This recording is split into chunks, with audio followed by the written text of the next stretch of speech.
100 രൂപയിൽ താഴെ വരുന്ന ലിപ്സ്റ്റിക്കൊക്കെ മേടിക്കുമ്പോൾ അതിൻ്റെ സ്മെല്ലുണ്ടല്ലോ മൈഗ്രെയിൻ ഉണ്ടാക്കും കേട്ടോ. ബട്ട് ഇതിലങ്ങനെ ഒരു പ്രോബ്ലംസ് എനിക്ക് ഫേസ് ചെയ്തില്ല. നല്ല രീതിയിൽ പിഗ്മെൻറ്റേഷൻ ഉള്ള ഒരു കംഫർട്ടബിൾ ആയിട്ടുള്ള ഒരു ലിപ്സ്റ്റിക്കാണ്. മേക്കപ്പ് സ്കിൻ കെയർ വീഡിയോസൊക്കെ ഇഷ്ടമാണെങ്കിൽ എൻ്റെ ചാനൽ സബ്സ്ക്രൈബ് ചെയ്യാൻ മറക്കണ്ട കേട്ടോ. ലൈക്ക് ചെയ്യുക, പിന്നെ ഷെയർ ചെയ്ത് കൊടുക്കുക, നിങ്ങളുടെ ഫ്രണ്ട്സിനൊക്കെ ഷെയർ ചെയ്ത് കൊടുക്കുക. 1000 രൂപീസിന് താഴെ പ്രൊഡക്ട്സ് ഉപയോഗിച്ചിട്ട് എങ്ങനെയാണ് വെഡ്ഡിങ് ഗസ്റ്റ് ചെയ്യുക എന്നുള്ളതാണ്.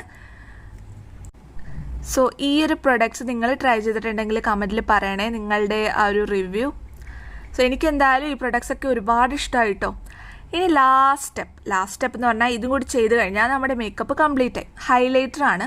സോ വെഡ്ഡിങ് ഗസ്റ്റ് ആയതുകൊണ്ട് മാത്രമാണ് ഞാൻ ഈ ഹൈലൈറ്റർ ഇട്ട് കൊടുക്കുന്നത്, ഇല്ലെങ്കിൽ ഞങ്ങൾക്ക് സ്കിപ്പ് ചെയ്യാം കേട്ടോ. സോ മെർമെയ്ഡ് സ്കെയിലിൽ നിന്നാണ് ഈ ഒരു ഷെയ്ഡിൻ്റെ പേര്. നല്ല ബട്ടറി ക്രീം പോലത്തെ ഒരു ഹൈലൈറ്റർ ആണ് കേട്ടോ. സോ ഒരു സിൽവർ ഷെയ്ഡ്, സിൽവർ ഗോൾഡൻ